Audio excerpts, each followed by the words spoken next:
We can still have amazing lives together with chronic illness. It's just, we have to work a little harder, but that's okay. We're tough. We're really tough. Hi guys, I'm Ann. Welcome to Chronically Beautiful, where we are trying to live our best life, even though we probably don't feel like it.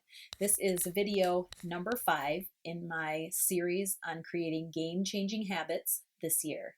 And this is the special Spoonie edition of this series. And it is about creating habits that will help you to be healthy while dealing with a chronic illness. If that sounds like something you're interested in, please go ahead and stick around. But first, hit that subscribe button if you haven't already. Share one of my videos if you haven't done that. And please give this video a thumbs up if you enjoy it. It really helps YouTube to see that I'm here. Finally, don't forget to ring the bell so that you can be notified of all of my future uploads. All right, you guys, let's dive right in. Spoons first. Okay, so let me first say there are a million different things that every person dealing with chronic illness has to do in order to get through their daily life. But I'm just going to hit on a few strategies that I have found to be the most helpful for me as I have been dealing with how to live with chronic illness over the past 10 years. Staying hydrated is definitely one of them. And it's just so important for all of us, but especially people who are sick. You have to stay hydrated.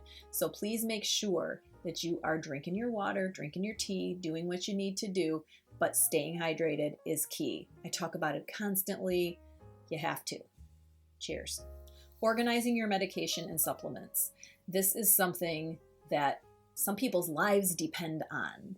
This is not remembering to take my vitamin C when I'm feeling a tickle in my throat. This is remembering to take medication that keeps my blood flowing the way it's supposed to and creates hormones that my body won't create. This is the difference between 3 days in bed or living a somewhat normal life for a lot of us, or worse. This could be the difference between, being at home or being in the emergency room. So finding a system that works for you to keep your meds organized is crucial. You have to. I use a pill box. I've shown it several times. I'll pop it over here.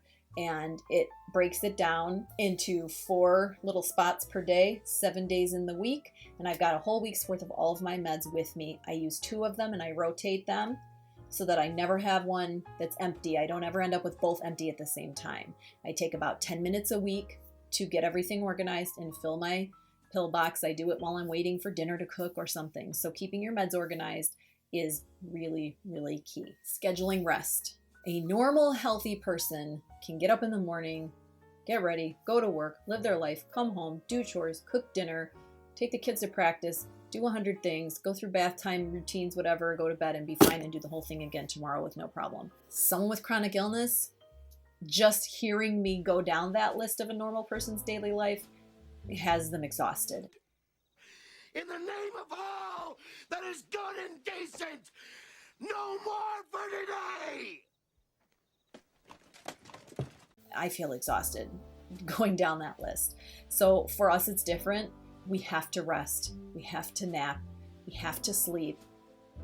And you have to make sure that you make the time for those things to happen. And sometimes that means cutting something else out of your life, but that's okay. You are useless to everyone if you're exhausted and dealing with a flare-up because you did too many things yesterday. So scheduling downtime is key. It could be a 10-minute nap every day. I choose nap. All right. Okay, nap it is. Everyone out. Get out. It could be one night a week. I don't make plans. That's my night where I just stay home and rest. It could be the family is going out to the mall on a Saturday and you just opt out and stay home so you can relax a little bit. You have to make sure you're scheduling this. This also means going to bed at a reasonable hour and trying your best to get 8 hours of sleep. I know for many of us, we struggle with insomnia. We struggle with pain and getting comfortable in our beds. So if you need to be in your bed for 12 hours to get 8 hours of sleep, then that's what that means. That means you need to go to bed earlier and just figure it out. Do tasks in small bits. I talk about this a lot. I talked about goal setting in small pieces in my Goals 2020 video. I talked about it in my time management video. I even talked about it in my organizing your stuff video. Looking at your whole house all completely dirty and thinking, well, I got to do all of this. That's not going to set you up for success. I'm sorry, but you're going to look at that and you're going to be defeated before you even start, and that's going to stress you out, and even the stress from that could cause you a flare. So I would suggest picking one room in your house and one surface of that room and start there. If it's something like a project of cleaning or organizing, if it's planning a big party or getting ready for Christmas, make a list of everything you need to do. Organize the list by tasks, prioritize, and then just do little bits at a time. That means scheduling time each week to tackle those items or each day, but you are going to have to put some work into your organization and planning. But doing it that way is going to keep you from overdoing it, getting sick. You know, I've seen this happen in my own life. I put so much effort and time into planning a giant party, and then when it's actually time for the party, I'm so sick and exhausted, I don't even want to go. And that's no good at all. So planning ahead by quite some time and then taking those tasks in small bits is going to be really helpful for you if you're dealing with chronic illness. And quite frankly, if you're any human ever, that's going to be something that's going to help you to deal with big tasks in a way that isn't super stressful. Saying no.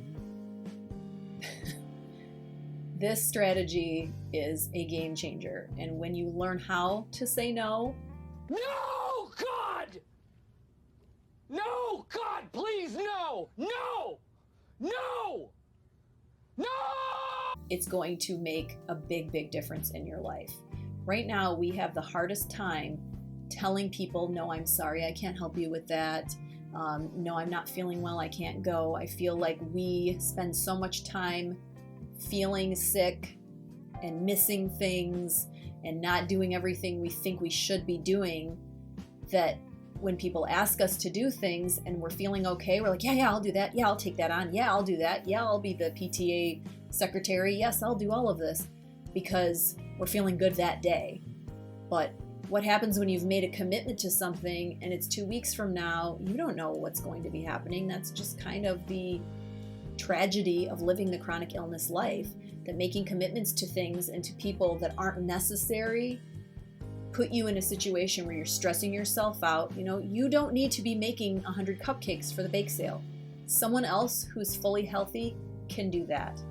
You have 9 spoons today. You can't use 6 of them to make cupcakes when there are 100 other people who could be making cupcakes. Do you know what I'm saying? Let other people who are healthy handle those kinds of tasks. And finally, and I talk about this a lot in my chronic illness videos, ask for help.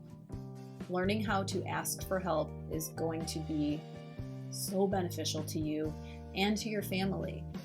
They need to know that you need help. If you're not telling anyone that you need help, how would they know?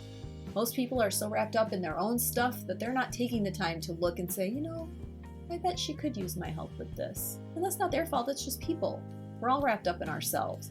But asking for help is likely the only way you're going to get it. And let's face it, you need it.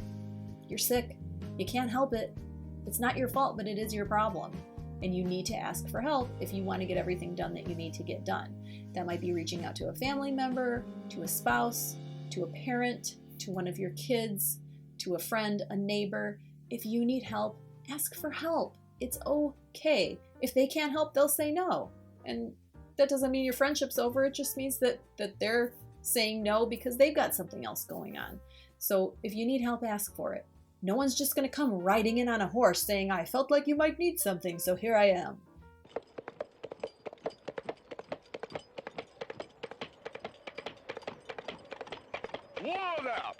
Expecting that is unreasonable and also will lead to constant disappointment. So if you need help, you need to ask for it. And trust me, you need it. All right, you guys, thank you so much for going on this adventure with me. I really hope that you enjoyed this video. Chronic illness is something that is so difficult to live with, and having any kind of help with it is something that is just so important to me. I wish that 10 years ago, when I first got sick, I would have had anyone to talk to or listen to about how to be better, do better, feel better, look better, act better. I had no guidance. So it's one of the reasons I like to do videos on my channel and how I want to really urge everyone to try to live their best life and be their best selves, even with their chronic illness and even with the fact that we never feel good. We can still have amazing lives together with chronic illness. It's just, we have to work a little harder, but that's okay. We're tough. We're really tough. Keep coming back. Take care of you.